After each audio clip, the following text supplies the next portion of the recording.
বললে যেত। ঠিক। Thank you. আচ্ছা, যেটা বলছিলাম, সোডিয়াম হাইড্রোক্সাইড, সোডিয়াম বাইকার্বনেট, বলতো কে স্ট্রং বেস, কে weak base? Sodium hydroxide strong base. আর sodium bicarbonate weak base. Weak base নেওয়ার সুবিধে, যেহেতু acetic acid comparatively stronger acid, ও এটা উইক বেস হলেও এর সাথে রিয়াকশন করছে। ও রিয়াকশন করে বানাবে সল্ট। তাহলে সল্টটা লিখে দাও সবাই, CH3COO করে দাও। আর এখান থেকে একটা কার্বন ডাইঅক্সাইড ওরা বের করবে আর জল তৈরি করবে। বিষয়টা এরকম ভাবে ভাবো যে সোডিয়াম বাইকার্বনেটের সাথে ওর রিয়াকশন হয় কি হয় না, সেটা কার্বন ডাইঅক্সাইড বেরোনো দেখে বুঝি। যদি তোমরা দেখো কার্বন ডাইঅক্সাইডের এফারভেসেন্স বের হয়, মানে বুদবুদ করে কার্বন ডাইঅক্সাইড বের হয়, বাবলস বের হয়, তাহলে বুঝতে হবে ও ওর সাথে রিয়াকশন করেছে। যে স্ট্রং অ্যাসিড তারাই বাইকার্বনেটের সাথে রিয়াকশন করে। তুমি যদি সেম ভাবে ফেনলের মধ্যে সোডিয়াম বাইকার্বনেটকে দাও, তোমরা দেখবে এখানে কোনো কার্বন ডাইঅক্সাইডের বাবলস দেখা যাবে না। তার মানে প্রমাণ হয়ে যায় যে ফেনলের চেয়ে অ্যাসিটিক অ্যাসিড স্ট্রঙ্গার অ্যাসিড। তো প্রমাণ করাটা খুব সহজ। ইভেন এই জায়গা থেকে অনেক প্রশ্ন হয়। ধরো আমি আরেকটা অ্যাসিডের কথা বলি, বেনজিনের সাথে আমরা একটু আগে এই অ্যাসিডটা দেখেছিলাম, বেনজিনের সাথে SO3H দিলাম। তোমরা জানো বেনজিনের সাথে SO3H দেয়া মানে এর নাম সালফোনিক অ্যাসিড। SO3H গ্রুপটাও কিন্তু যথেষ্ট স্ট্রং অ্যাসিড ইন্ডিকেট করে। এদের সাথেও তুমি সোডিয়াম বাইকার্বনেট দিয়ে দাও, দেখবে এখানেও আমরা কার্বন ডাইঅক্সাইডের বাবলস পাবো। তার মানে এটাও ফেনলের থেকে স্ট্রঙ্গার অ্যাসিড। অথচ যদি অ্যালকোহল দাও, অ্যালকোহলের তো রিয়াকশন করার প্রশ্নই নেই, কারণ ফেনল যেহেতু করে না, ফেনলের চেয়ে অ্যালকোহল আরো উইকার। ফলে অ্যালকোহলরা, ফেনলরা এরা বাইকার্বনেটের সাথে রিয়াকশন করবে না। অথচ কার্বক্সিলিক অ্যাসিড, সালফোনিক অ্যাসিড এরা নিশ্চিন্তে রিয়াকশন করবে। ফলে এই রিয়াকশন গুলো প্রমাণ করে দেয় যে কে স্ট্রঙ্গার, কে উইকার। এখন যদি যুক্তি খুঁজি যে কেন অ্যাসিটিক অ্যাসিডটা স্ট্রঙ্গার, তাহলে আবার সেই কনজুগেট অ্যাসিড বেস থিওরিতে যেতে হয়। তা আমি অ্যাসিটিক অ্যাসিডটাকে ডিসোসিয়েট করেই দিলাম, ডিসোসিয়েট করে এরকম একটা অ্যানায়ন পেলাম নাম অ্যাসিটেট। আর ফেনল থেকে যেটা পাই সেটা ফেনক্সাইড। তোমরা লক্ষ্য করে দেখবে ফেনক্সাইড এবং অ্যাসিটেট দুটোরই রেজোনেন্স হয়। অথচ অ্যাসিটেটের রেজোনেন্সটার দিকে তাকাও, এখানে রেজোনেন্সটা করে দেখাই। এটা রেজোনেন্সের ফলে আমরা আরেকটা স্ট্রাকচার পাই, কিন্তু সেই স্ট্রাকচার আর এই স্ট্রাকচারের মধ্যে অ্যাজ সাচ কোনো পার্থক্য নেই। এ আর এ হুবহু একই স্ট্রাকচার তৈরি করে। আমরা এই রেজোনেন্সটাকে বলি ইকুইভ্যালেন্ট রেজোনেন্স। ভালো করে বুঝবে কথাটা, এই রেজোনেন্সটাকে নাম দেয়া হয় ইকুইভ্যালেন্ট রেজোনেন্স। তো যে রেজোনেন্স ইকুইভ্যালেন্ট তার স্টেবিলিটি অনেক অনেক বেশি। ফলে এই রেজোনেন্সটা স্টেবিলিটি বেশি। ফলে এটা একেবারে উইক কনজুগেট বেস বলা হবে। ফলে যার কাছ থেকে আমরা পাই সে তুলনামূলকভাবে স্ট্রং অ্যাসিড। আর ফেনলের ক্ষেত্রে ফেনক্সাইডেরও রেজোনেন্স হয়, তবে এই রেজোনেন্সটাকে আমরা আগের মতন ইকুইভ্যালেন্ট বলতে পারি না। কারণ এখানে এক জায়গায় অক্সিজেন মাইনাস ছিল আর এখানে কার্বন মাইনাস। তো এরা দুজন ইকুইভ্যালেন্ট না, তাই এর স্টেবিলিটি এর তুলনায় খানিকটা কম। এইভাবে এক্সপ্লেন করা যায় যে অ্যাসিটিক অ্যাসিড ফেনলের থেকে স্ট্রঙ্গার অ্যাসিড। তো যাই হোক, এখন তো তোমাদের এক্সপ্লেনেশন আসবে না, তো আমরা ওইভাবে MCQ গুলো ফলো করব। অ্যাসিটিক অ্যাসিড ফেনলের থেকে স্ট্রঙ্গার অ্যাসিড।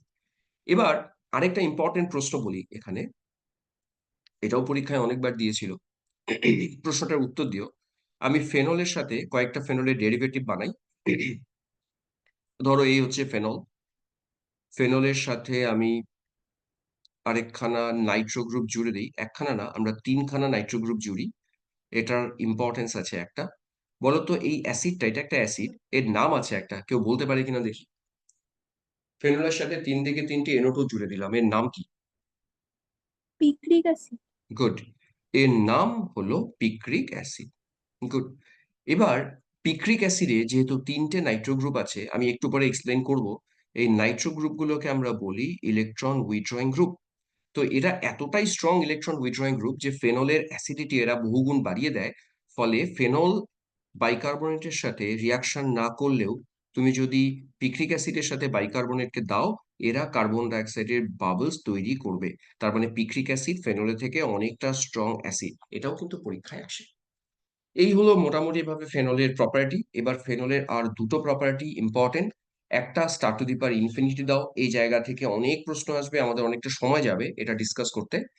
তো প্রথমে লেখো ইলেকট্রন উইথড্রয়িং গ্রুপের effect on the acidity of phenol. মানে আমরা দেখাতে চাই ইলেকট্রন উইথড্রয়িং গ্রুপ যদি ফেনলে প্রেজেন্ট থাকে, তারা ফেনলের অ্যাসিডিটিকে কিভাবে বাড়াবে সেটা আমরা দেখতে চাই। তো তোমাদেরকে চারটা স্ট্রাকচার ড্র করতে হবে, তোমরা আমার সাথে সাথে চারটা স্ট্রাকচার ড্র করো। সবার আগে ফেনল আঁকো, তারপরে নাইট্রো গ্রুপকে তোমরা পরপর জুড়তে থাকো, একবার অর্থ, মেটা এবং প্যারাতে। আমি এই জায়গায় নাইট্রো গ্রুপকে জুড়ে দিলাম, এটা অর্থতে জুড়লাম। তারপরে আরেকটা নাইট্রোকে জোড়ো, সেটাকে আমরা চলো মেটাতে জুড়ি। এরপরে আরেকটা নাইট্রোকে আমরা জুড়বো, এই নাইট্রোকে আমরা প্যারাতে জুড়বো। তার মানে আমি তিনটে আইসোমার নিলাম, চারটা আইসোমার, একটা ফেনল, আর অর্থ, মেটা, প্যারা, নাইট্রোফেনল। এবারে এটা নাম্বারিং 1 করে দিলাম, চলো এটা 2 করে দিলাম, এটা 3, আর এটা 4। কেউ বলতে পারবে এদের চারজনের মধ্যে সব থেকে স্ট্রং অ্যাসিড কি? এবং এদের একটা অর্ডার আছে, অর্ডারটা আমরা আমরা করবো। আগে বলো কে স্ট্রংগেস্ট। 4 নাম্বার চার কি? Number sir. হুম, সবাই বুঝে গেছে মোটামুটি 4 নাম্বার স্ট্রংগেস্ট। 4-এর পরে কে হবে বলতো? 3। অর্থটা 4-এর পরে 3 হবে না, 4-এর পরে 2 অর্থটা হবে। 2 হবে। আচ্ছা 2, শোনো, আমি একটু তারপরে 3, যুক্তিটা দিই। তারপরে 1। আমি একটু যুক্তিটা দিই, শোনো। এই যুক্তিটা যেমন খুব একটা কঠিন যুক্তি না।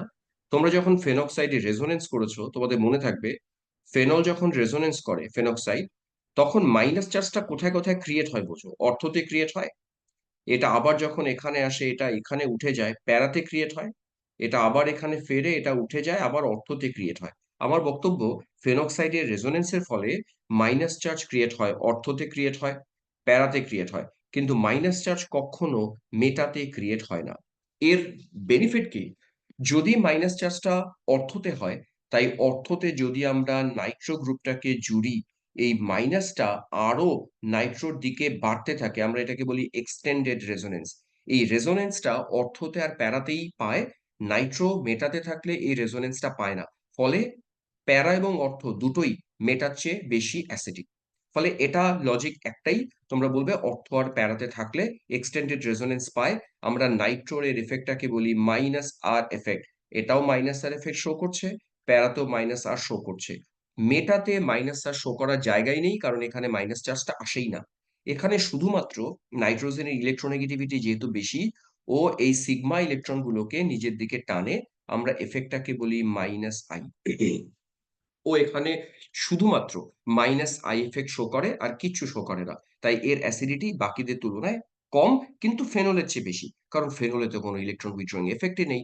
তাই অর্ডার যদি করি, সবচেয়ে খারাপ অ্যাসিড ফেনল, ফেনলের পরে চলে যাবে মেটা। এখন প্রশ্ন, তারপরে কে, অর্থ নাকি প্যারা? এখানে যে লজিকটা আমরা দেব, সেটা হাইড্রোজেন বন্ডিং এর একটা গল্প আছে। মানে অর্থতে যেহেতু নাইট্রো কাছে আছে, এর এফেক্ট বেশি হওয়া উচিত ছিল।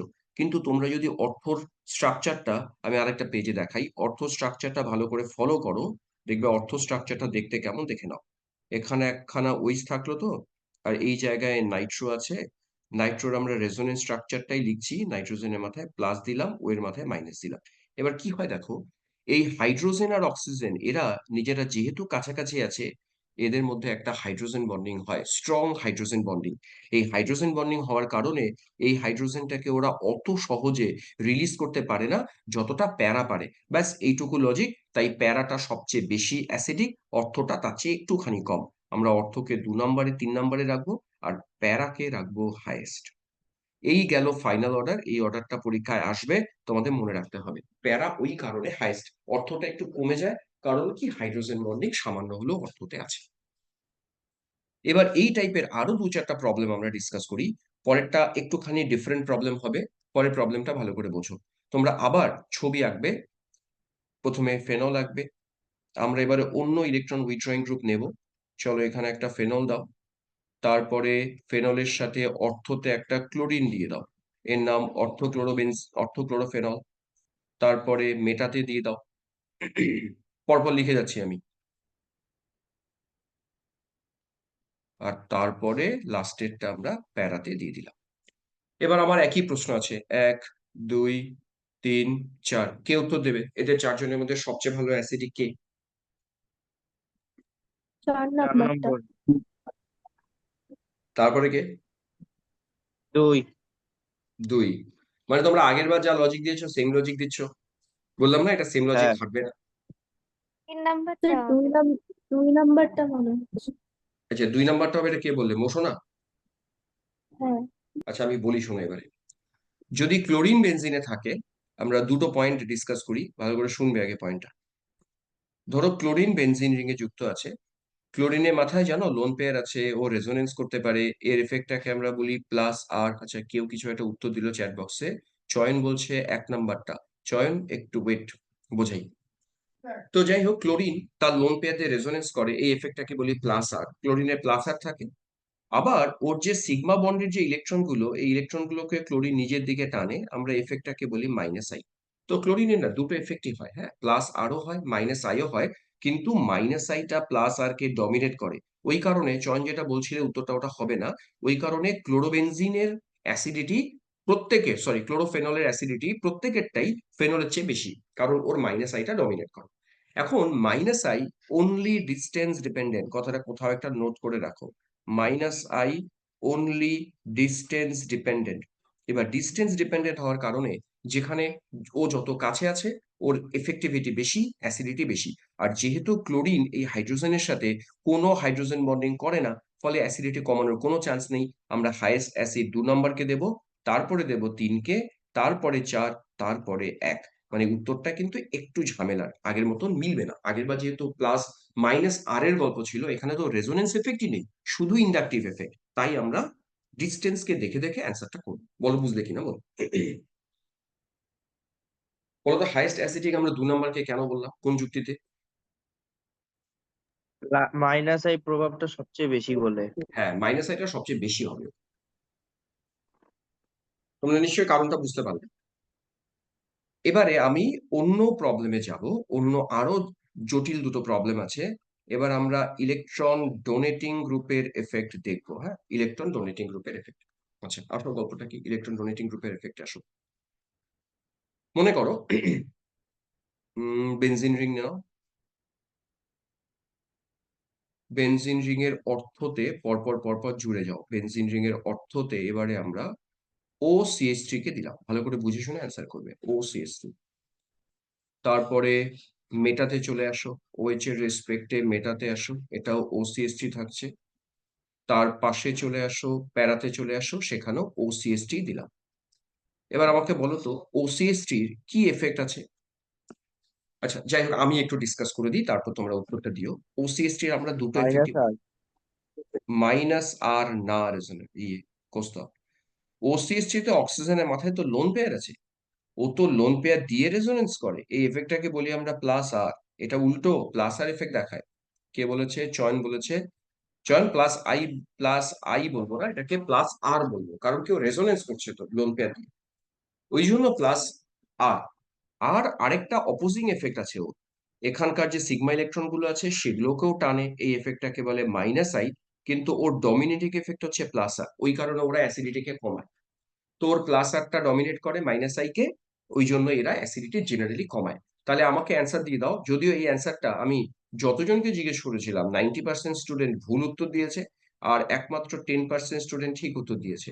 কালকের ব্যাচে যখন পড়াচ্ছিলাম একজন, একজন না দুজন, দুজন সঠিক দিয়েছে, বাকি সবাই ভুল উত্তর দিয়েছে। এবার তোমাদের পালা, 1 2 3 4, চলো অ্যান্সার করো। কে সবচেয়ে ভালো অ্যাসিডিক? 1 নাম্বারটা। চলো মৌসুমা বলছে 1 নম্বরটা সবচেয়ে ভালো অ্যাসিডিক, বাকিটা দেখি চ্যাট বক্সে। চয়ন লিখলো, সীমা লিখলো 1 নম্বরটা। চলো সীমাও 1 নম্বর বলছে, আর কেউ?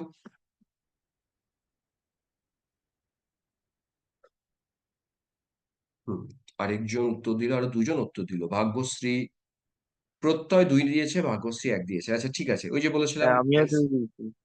তুমি ওদের কি লিখেছো? বুঝছো? 2 2। 2, বৈভবী 2। সবাই 2 কে ভালো অ্যাসিড কেন বলছে আমি বুঝলাম না।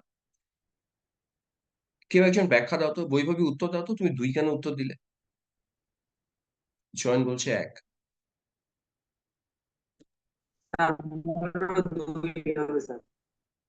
হ্যাঁ সুরজ, বুঝলাম না, আরেকবার।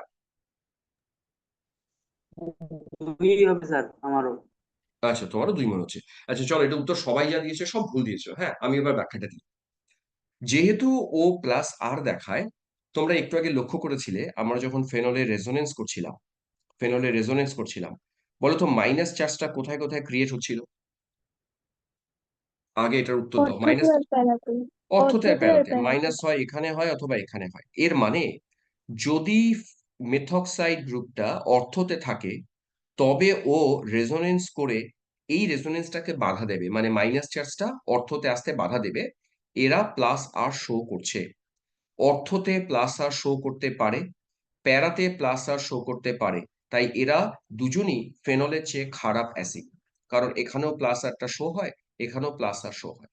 মেটাতে তো মাইনাস চার্জ আসেই না, প্লাস আর শো হওয়ার কোনো চান্সই নেই। মেটাতে অক্সিজেন এই সিগমা ইলেকট্রনগুলোকে ইলেকট্রোনেগেটিভিটির জন্য টানবে, এর এফেক্টটাকে বলবো মাইনাস আই। এটাই ইন্টারেস্টিং যে ওসিএস3 আদৌ মেটাতে প্লাস আর হিসেবে কাজ করেই না, ও মাইনাস আই হিসেবে কাজ করে। আর মাইনাস আই করলে অ্যাসিডিটি বাড়বে। আমরা 100% 3 নম্বরকে হাইয়েস্ট অ্যাসিডিক দেব, তারপরে দেব 1। তাহলে তোমরা এটাই মিস করেছিলে, তোমরা মাইনাস আইটা ধরতে পারোনি। মেটাতে ওসিএস3 মাইনাস আই দেখাবে, প্লাস আর দেখাবেই না। তাই 3 নম্বরকে হাইয়েস্ট দিতে হবে। বলো বুঝলে কিনা?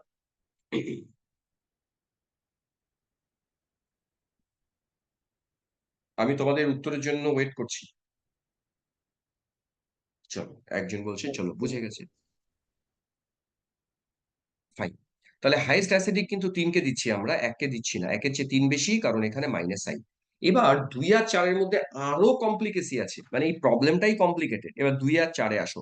দেখো 2-তে ওসিএস3 কাছে আছে, ওসিএস3 ফেনলের একেবারে কাছে আছে। তাই একটু আগে আমি বলেছিলাম কাছে যদি থাকে তো এরা তো প্লাস আর দেখাবে, প্লাস আরটা ভালো কাজ করার কথা। কিন্তু এর অন্য একটা এফেক্ট হয়, সেই এফেক্টটা এবার ভালো করে শোনো। ওসিএসটি সাইজ যথেষ্ট বড়, আমি দুটো বড় বড় গোল দিয়ে বোঝাই। ওসিএসটি সাইজ অনেকটা বড়, ওএইচ এর সাইজ মোটামুটি। এরা দুজন যদি অর্থতে থাকে, এদের সাইজটা বড় হওয়ার কারণে একটা রিপালশন হয়। এই রিপালশনটাকে বলে স্টেরিক রিপালশন। নামটা লিখছি একবারে। এই রিপালশনটাকে তোমরা লেখো স্টেরিক রিপালশন, যেটা কিনা প্যারাতে কাজ করে না।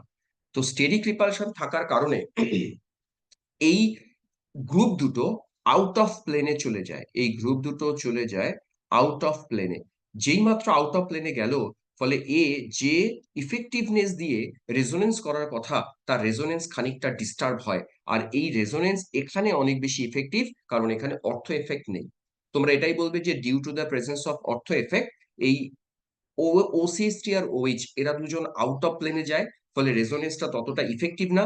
তার মানে এর প্লাস আর এফেক্টটা একটু কম effective compared with the para isomer. তাই এর অ্যাসিডিটিটা, এ যতটা অ্যাসিডিটি কমায় এ ততটা কমায় না। তাই প্যারাটা লিস্ট, অর্থটা তার চেয়ে একটু ভালো। আমি যদি অর্ডার করি, এরপরে আমরা অর্থকে রাখবো, তারপরে আমরা প্যারাতে রাখবো। মানে প্যারাকে আমরা সবচেয়ে খারাপ বলছি, অর্থর চেয়েও খারাপ, কারণ এখানে একটা অর্থ এফেক্ট আছে, যে কারণে ওর রেজোনেন্সটা খানিকটা ডিস্টার্ব হয়। এটা বললাম না 90% ছাত্ররা ভুল করে, তোমরা এটাকে পারলে মুখস্থই করে নিও, যাতে পরীক্ষায় আসলে আর ভুলটা না হয়। লাস্ট একটা প্রবলেম দেব, লাস্ট আসো। আবার 4টা স্ট্রাকচার ড্র করবো, সেই ঘুরে ফিরে ফেনল আঁকবো আরেকবার। এই হচ্ছে ফেনল, তার পাশে উপরে OH দিয়ে দাও। এবারে আমি OCH3 না দিয়ে শুধু CH3 দিলাম। অর্থতে একটা CH3 দিলাম, আরেকটা CH3 আমরা মেটাতে দিলাম, আর আরেকটা CH3 আমরা প্যারাতে দিয়ে দিলাম। ওকে, আরেকটা CH3 আমরা প্যারাতে দিলাম। তো এখানে একই কথা, যদিও এখানে CH3 আছে, এর কোনো প্লাস আর বলে কিছু নেই। এখানে শুধুমাত্র আমরা প্লাস আই এফেক্টটাই কনসিডার করব। চলো অ্যান্সার করতে হবে তোমাদেরকে। 1 2 3 4। হাইয়েস্ট অ্যাসিডিক কারা? তাড়াতাড়ি অ্যান্সার করবে। 1 নাম্বার ফেনল। হ্যাঁ, এটা তো কোনো মানে প্রশ্নই নেই, এখানে 1 নাম্বার উত্তর হবেই। ফিনল। হ্যাঁ, ফেনল এখানে হাইস্ট, এখানে কোনো ব্যতিক্রম নেই, এখানে ফেনল হাইস্ট। তবে 2 নাম্বার কে, সেটা করতে গিয়ে ছাত্ররা বেকায়দায় পড়ে। দেখি তো 2 নাম্বার তোমরা কাকে দাও? 2 নাম্বারটা। 3 নাম্বার। 2 নাম্বার। হ্যাঁ, 2 নাম্বারটা। 2। 3 নাম্বারটা। না 2 নাম্বার হবে না, হবে 3 নাম্বার। উত্তর বোধহয় সুরাজ দিল 3 নাম্বার। হবে এখানে। 3 নাম্বার প্রেরণা দিয়েছে, 3 নাম্বার সীমা 3 নাম্বার। 3 নাম্বার একটাই কারণে, কারণ কি জানো, ওই যে অর্থতে স্যার মাইনাস আসছিল। প্যারা নির্দেশক মানে অর্থর প্যারাতে যেহেতু হয় হ্যাঁ, মাইনাসটা তো অর্থ নেগেটিভ বেড়াতে যায়, ওই জন্য চার্জটা। বাধাটা ওরা বেশি দেয়। আর মেটাতে যেহেতু মাইনাস আসে না, তাই ওর প্লাস আই এফেক্টটা অনেকটা কম কাজ করে, এটা কম কাজ করে। ওই জন্য একের পরে আমরা 3 কে দেব। আর যেহেতু সিএসটি সাইজটা ছোট, এখানে কোনো অর্থ এফেক্ট নেই, তাই কাছে মানে বাধা বেশি দেবে। সিএসটি তে ওরা বাধা বেশি দেয়, তাই আমরা 4 নাম্বারকে আগে রাখবো আর 2 নাম্বারকে সবার লাস্টে রাখবো। তাহলে বোঝো, ওসিএসটির ক্ষেত্রে 2 নাম্বার আর 4 নাম্বারের মধ্যে কিন্তু 4 ছিল লাস্টে, আর এখানে যেহেতু সিএসটি আছে এখানে 2 লাস্টে। এই হচ্ছে মোটামুটি আমাদের গল্প। আশা করি বিষয়টা স্যার তোমাদের এটা ক্লিয়ার। একটু আরেকবার বুঝলাম, কোনটা আরেকবার বলবো মৌসুমা, বলো। 2 নাম্বারটা কেন কম মানে হলো? 2 নাম্বারটা সবচেয়ে খারাপ, কারণ ও সিএসটি কাছে আছে। ও সিএসটি না, সিএসটি ওএইচ এর কাছে আছে। কাছে থাকলে প্লাস আই এফেক্টটা ভালো কাজ করে, হ্যাঁ, এটা ইফেক্টিভ বেশি। ওই জন্য রেজোনেন্সটাকে বাধা বেশি দেয়। তাই ফেনলের অ্যাসিডিটি সবচেয়ে খারাপ এখানে। আর 4 নাম্বারটা তো একটু দূরে আছে, বাধা কম দেয়, তাই অ্যাসিডিটিটা একটু ভালো, ওই জন্য 4 কম। আর আগের বার এটা কেন হয়নি, আগের বার এই ওসিএসটি ছিল তো, এটা সাইজে অনেক বড় ছিল, ওখানে অর্থ এফেক্ট প্রেজেন্ট ছিল, অর্থ এফেক্টের জন্য ও সবচেয়ে খারাপ হয়ে গেছিল। এইভাবে আমরা লজিক তাহলে গুলো তো দেব। তাহলে তো 3-এর থেকে 4-এরটা বেশি হওয়া দরকার ছিল, সিএইচটিটা বেশি মানে দূরে আছে। না, এখানে যে মাইনাস চার্জটা আসেই না, যে মেটাতে মেটাতে মাইনাস চার্জ আসে না, ওই জন্য বাধা একদমই নেই। আচ্ছা। 4-এ যে মাইনাস চার্জটা চলে আসছে প্যারাতে, ওই জন্য তো বাধাটা বেশি দিতে পারে। যেখানে মাইনাস আসবেই না সেখানে তুমি বাধা কি দেবে? মাইনাস তো আসছেই না মেটাতে, ওই জন্য মেটার বাধাটা খুবই কম। তো এই কটা প্রপার্টি যদি মনে রাখা সম্ভব হয়, তাহলে আমার ধারণা তোমাদের ফেনলের ফিজিক্যাল প্রপার্টি থেকে কোনো প্রশ্ন আটকানোর কথা না। আচ্ছা, আমি একটা প্রশ্ন তোমাদেরকে করতে দেবো, এটা কিন্তু আমি কোনোভাবেই যুক্তি দেব না, এটার অ্যান্সার তোমাদেরকে করতেই হবে। চলো ট্রাই করো তো। যা এতক্ষণ আলোচনা করলাম তার উপর বেস করে উত্তরটা হবে, এবং আমার ধারণা তোমরা উত্তরটা পারবে। আমি এখানে দুটো নাইট্রো দিলাম, প্রথমটা ফেনল, তারপরেরটা 2,4 নাইট্রো দিয়েছি, ডাইনাইট্রোফেনল দিলাম। আর এখানেও নাইট্রো দিলাম, তবে 3 আর 5-এ দিলাম। আর আরেকটা স্ট্রাকচার আমি বানাবো যেখানে নাইট্রো দেব, দেখে নাও নাইট্রো কোথায় কোথায় দিচ্ছি। যেখানে ওইস থাকছে, আমি এই জায়গাতে একটা নাইট্রো দিলাম, এই জায়গাতে একটা নাইট্রো দিলাম, আর এই জায়গাতে একটা নাইট্রো দিলাম। এবার দেখি তো কে বলতে পারে 1, 2, 3 আর 4। 4 নাম্বারটা সবচেয়ে বেশি, তারপরে 2, তারপরে 3, তারপরে 1। দেখো, এটা কিন্তু সবাই মোটামুটি উত্তর, আমি জানি এটা সবাই উত্তর সঠিকই দেবে, এটা 4 নাম্বারটা হাইয়েস্ট মোটামুটি সবাই বলছে। তা আমি লিখলাম 4 নাম্বারটা হাইয়েস্ট। বলতো 4-এর পরে কার হওয়া উচিত? 4-এর পরে 2, একদম, 2। কারণ 2-এ অর্থ আর প্যারাতে আছে। দেখো উত্তর চ্যাট বক্সে ফটাফট আসছে।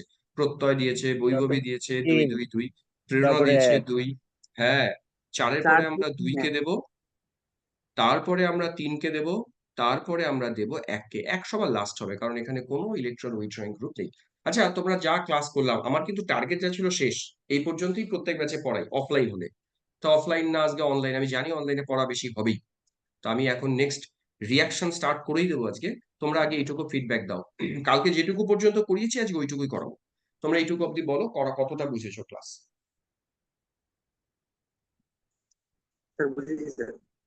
ওকে, অনলাইনে কোনো অসুবিধা হয় না, বোঝা যায়?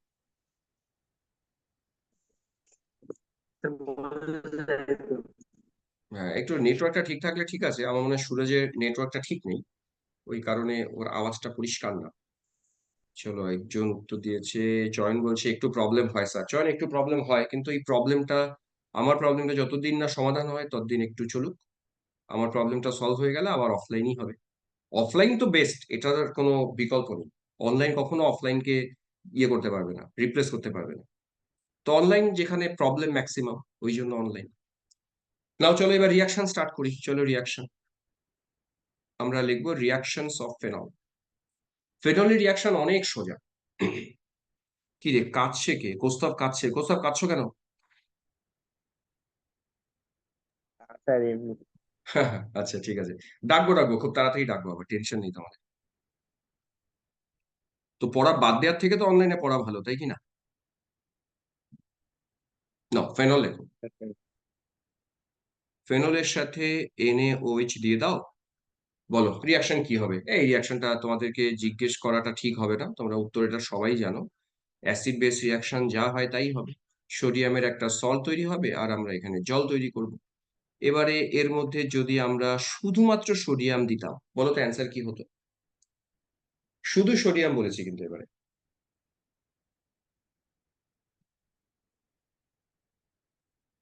কি রে, বলে না কেন কেউ তো? মেটালরা সল্ট বানাবে, এখানেও সল্টই বেঞ্জিন বানাবে। রিংয়ের উপর সোডিয়াম। হ্যাঁ, বেনজিন রিং এর উপরে ONA হবেই, সল্ট তো হবেই। আগের বার যেমন জল দিয়েছিলাম, এবারে জল না হয়ে শুধু হাইড্রোজেন গ্যাস হবে, এইটুকুই পার্থক্য, আর কিচ্ছু পার্থক্য নেই। এবার ধরো ফেনলের সাথে আরেকটা অ্যারো দাও তো, যদি তোমাদের খাতায় জায়গা থাকে। ফেনলের সাথে আরেকটা অ্যারো দিয়ে এর মধ্যে দিয়ে দাও গ্রিগনার্ড রিয়েজেন্ট দিয়ে দাও। আমরা দেখাবো ফেনল গ্রিগনার্ডের সাথেও রিয়াকশন করবে, CH3MgX দিয়ে দাও। গ্রিগনার্ডের আমরা আলাদা করে অ্যালকোহলের রিয়াকশন দেখাবো। গ্রিগনার্ডের এটাকে আমরা বলি ডেল নেগেটিভ। এই ডেল নেগেটিভ এই অ্যাসিডিক হাইড্রোজেনটাকে নিয়ে নেয়, তো নিয়ে একটা প্রোডাক্ট বানায় আমাদের কি বলে, মিথেন। আর ফেনক্সাইড MgX কে নেবে, MgX কে নিয়ে এরকম বানাবে, ফেনল লিখলাম, ফেনলের ওপরে আমরা ও, তার সাথে OMGX। MgX বানাবো, যেটা দিয়ে আমরা একটু আগে ফেনল বানিয়েছিলাম পাল্টা। তো এরকম ভাবে গ্রিগনার্ডের সাথে রিয়াকশন করে। এই তিনটে রিয়াকশন সহজ রিয়াকশন। তা আমি এবারে মেইন রিয়াকশনে ঢুকে যাই। রিয়াকশনটার নাম লিখতে হবে, লেখো রিয়াকশন উইথ ডায়াজোমিথেন। খুব খুব important, star to the power infinity দাও। আমরা ফেনলের রিয়াকশন ডায়াজোমিথেনের সাথে করবো এবারে, এটা পরীক্ষায় অনেকবার এসছে, ডায়াজোমিথেন। কেউ ডায়াজোমিথেনের স্ট্রাকচার বলতে পারবে? এই হচ্ছে, আমি ফেনল লিখলাম, ফেনলের সাথে ডায়াজোমিথেন। কেউ ডায়াজোমিথেনের স্ট্রাকচার বলো তো শুনি। CH2N2 হলো ডায়াজোমিথেন। এর রেজোনেন্স স্ট্রাকচারটা আমি একবার দেখাই। কার্বনের মাথায় মাইনাস দাও, নাইট্রোজেন ট্রিপল বন্ড দাও, নাইট্রোজেনের মাথায় প্লাস দাও। এই হচ্ছে ডায়াজোমিথেনের স্ট্রাকচার।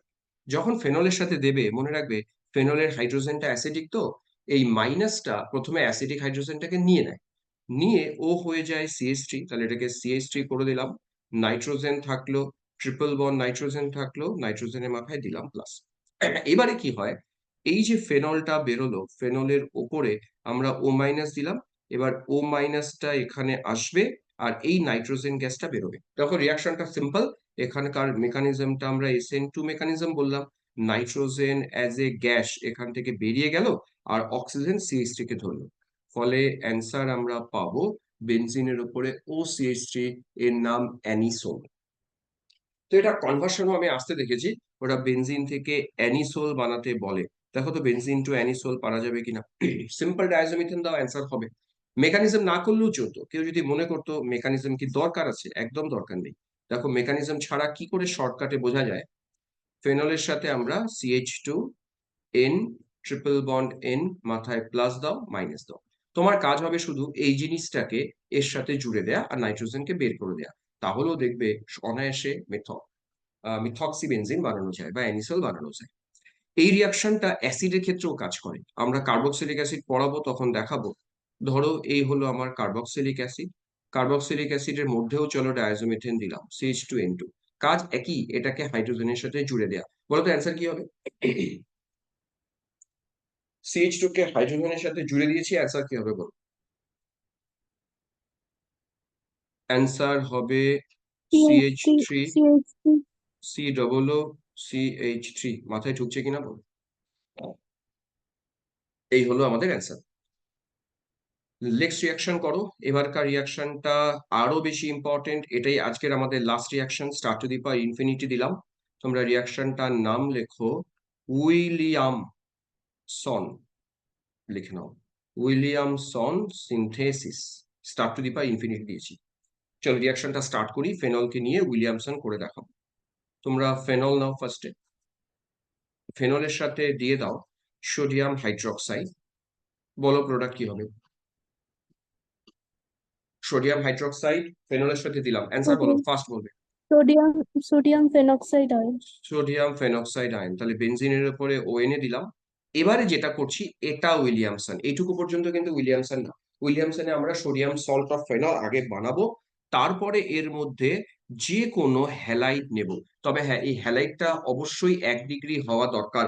মনে রাখবে উইলিয়ামসনের রিয়াকশন করতে গেলে 1 ডিগ্রি হ্যালাইড বাধ্যতামূলক। তাহলে SN2 রিয়াকশন করে ওরা। SN2 রিয়াকশন মানে এই যে মাইনাস দেখছো, এই মাইনাসটাকে অ্যালকাইলের সাথে জুড়ে দাও, আর এদিক থেকে আয়োডিনকে বের করে দাও। সোডিয়াম আয়োডিন মিলে সিস্টেম থেকে বেরিয়ে যাবে NaI, বেরিয়ে গেল।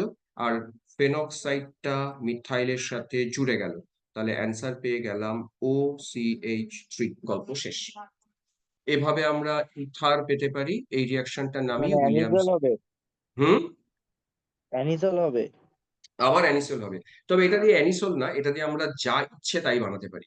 ধরো আমি পরের আরেকটা রিয়াকশন তুলছি, আবার ধরো ফেনল নিলাম, আমি ফেনলের সাথে এবারে সোডিয়াম হাইড্রোক্সাইড দেব না, না দিয়ে আমরা নিলাম K2CO3 নিলাম।